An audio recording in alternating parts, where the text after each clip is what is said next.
Alright, so what we have done on this 98 Pathfinder is we pulled the fuel pump fuse and we cranked it a couple times so it won't start. Then we drained the radiator so it's completely drained now, because we got some tubes back there that are coolant and we would have to redo the coolant anyway. So the next step is to start working on this intake and pulling various parts off in order to remove it. So that's the next step, and we'll start that. Alright, we're still working it. We got to get this bolt down there, the EGR valve, unconnected. And I'm going to try these 6mm bolts. Hopefully I don't strip any of them. There's 5 of them. Got to break loose. If we get those, we should be able to get that thing off today. Alright, so we broke loose all the bolts. We removed the electrical from the intake manifold. Took off the distributor cap.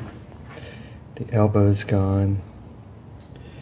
And there's a tube down here that I disconnected. So we just got to figure out what the rest remaining I got to disconnect back there before I could start breaking this thing loose. And then of course there's some in the back and the oxygen sensor. Getting there probably, I don't know, maybe an hour or so before I can start to remove it. Okay. So I took off this hose. It looks like a coolant hose. I don't think I have to take off this hose. It looks like a fuel line. But this hose right here looks like I gotta take that one off. And there's another one somewhere in the back there. So I would say there's probably 2 more hoses. Maybe 3. One of them's definitely reachable. We'll see about the other ones, and then there's the 2 electrical connectors to get this plenum on. Let's give it a shot. After about a half hour of working on the back, maybe more, you get it off. There's still a couple connections back there we gotta remove.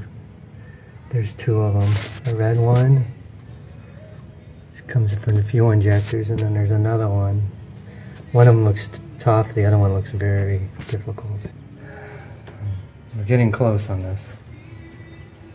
2 more and I think we're good. Alright, so what we did is we changed out the gasket on this guy, valve cover. It took a bit of effort to get that off and clean that out. We changed out all the injectors. Number 2, we almost stripped the thread. In fact, I think we did strip the thread, but we were able to get it out with pliers. The rest of them came out with a little bit of effort. There is going to be some difficulty. We have 1 wire here. There's another wire in the back that fell. There's a tube here that gets connected. And there's a coolant tube here and another coolant tube here. This one's the tough one, real tough. So 1, 2, 3, and two wire connectors. 2 wire connectors are pretty tough too. Not an easy task.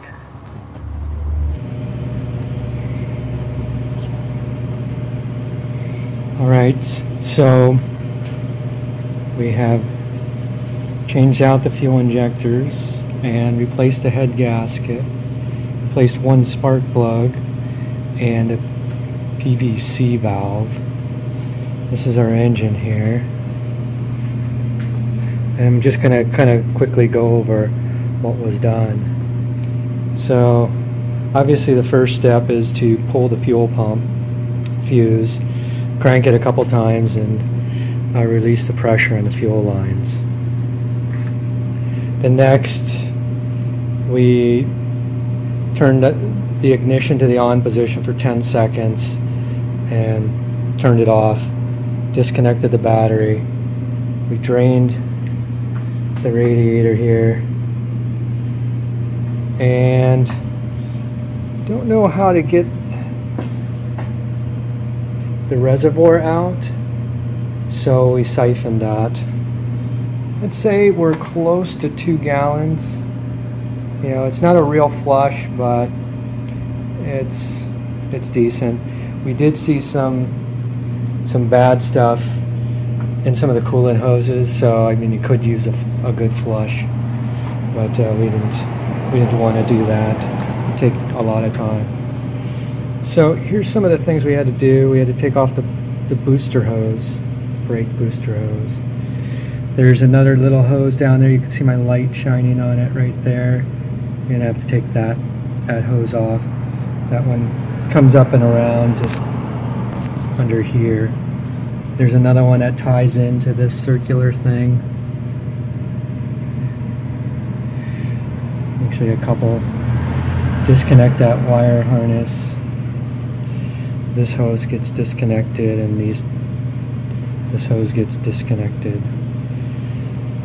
Disconnect the throttle, take it off the intake manifold. There's a wire here that you're gonna have to disconnect. Let's see, take off the air intake. Take off these two guys, both these hoses. There's another hose. You can kind of see my light shine on it. It's an elbow hose. You have to disconnect that too.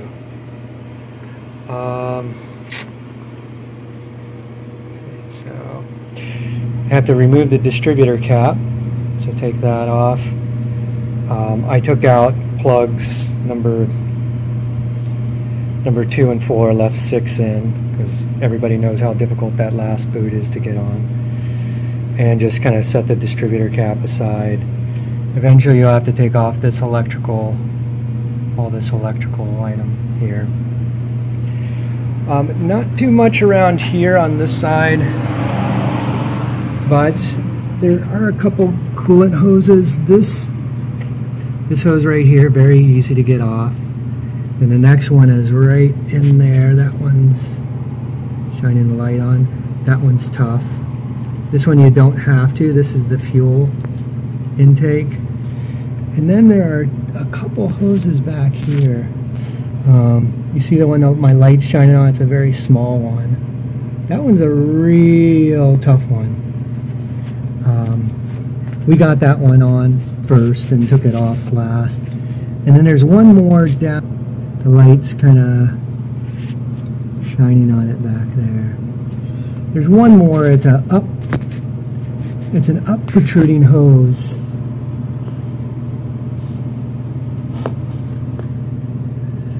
It's a very difficult one to get. We had to really, took 2 people, and we really maneuvered this thing around the intake in order to get it. We replaced the gasket with a new gasket. We replaced all of the fuel injectors with remanufactured ones. It's kind of interesting because some of them look a little different than others, but I put the ones that look different on this side. Hopefully we don't have to change out any, but if we did, it's much easier to get to these 3 than it is to get to these. Now the problem was we had misfire conditions, and it said fuel injector number 2. We measured all the fuel injectors. They all seem to come out okay, so I'm a little skeptical now if this was really needed, but the original fuel injectors were all dirty. So we did all that. When we took off this intake as well, we also decided to do the valve cover. You can kind of see in there maybe. We just replaced the gasket on the valve cover. Everything actually looked pretty good in there. Not too bad. So it was a little difficult to get off the valve cover gasket. They basically put it on and they clamp it, and it's not soft like the new one. The new one is soft. The old one is pretty darn stiff. I've got it over here. You can kind of see it. It's not as pliable. Let's see what else. The EGR. So what we did is we just took the big bolt off. 30 millimeter wrench will do that. And if you let it soak with the PB blaster, or I guess some people call it the penetration oil, that was able to come off. It did take a while. What I use is the big 30 millimeter wrench, 12 bucks. And then I use a hammer, a rubber mallet. Here's the blaster. This stuff works. Got to use it. And all of the intake bolts down here, I had some spares, but didn't run into any problems.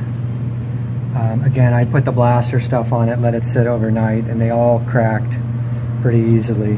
Came off. You hear like a pop, and then it comes loose. It's the same thing you'll hear on every single injector. You'll hear a pop and it will come loose. Every injector was easy to unscrew except for two, and one of those I stripped out a little bit. I used a pair of pliers, and luckily we were able to loosen it, and it was actually a number two injector. The one that needed to be replaced was the one that gave us the biggest difficulty. Overall, it took the better part of a day. I'd say, just say the whole day. Two people kind of working on and off. More not real experts. It's a moderate level expertise to maybe less than moderate. It's not an easy job. You just have to be patient, and you have to kind of go slow. The air intake, everything came off pretty easy. EGR again was one of the toughest, and we had a couple difficulties with a couple of the injectors. The other thing was just trying to position the hoses, and you can't really see it, but somewhere down in here around the EGR valve and these hoses, I hope I got right. I must have labeled it wrong, because when we did it, this hose kind of comes up and goes here, but I labeled that it went over to this other place on the other side, down here where my finger can see that.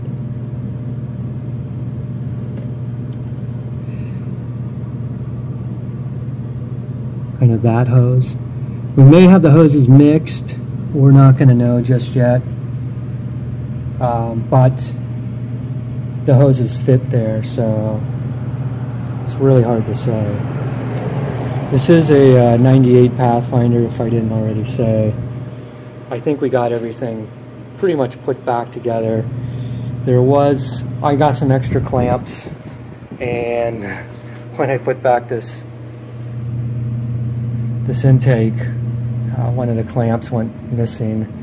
I put it on the, what I try to do is I try to put the clamp on the hose, the metal hose, and then bring it forward onto the rubber hose, and it was missing. And I had to redo the hoses in the back about 2 times to get it right. I put the wrong clamp on one time and then redid it. It's not easy. You got to have probably an hour's worth of patience, maybe an hour and a half or 2. That's the biggest thing. Did leak some fuel. I may squirt it with water. I'm kind of worried about a fire, so I may need to hose it down. And the last thing we got to do now is just connect the battery, and we're going to put some coolant and run the coolant. There is a coolant release valve here, so we're going to open that up and pour in the coolant until that starts to come out. But that should be it. Shouldn't be anything else. 1 spark plug, 6 fuel injectors, gasket for the intake, valve cover gasket. I did buy an EGR gasket but didn't need it. Didn't need this gasket, just took off the hose. I bought several screws, several clamps, some spare parts. Used a few of them, but for the most part it went fairly smooth. The real test will be over the next week or two and see what if anything pops up. None of the hoses broke, so that was good, or at least didn't appear to break. And again, the coolant hoses in the very back are difficult to get off, so expect that. So there you go.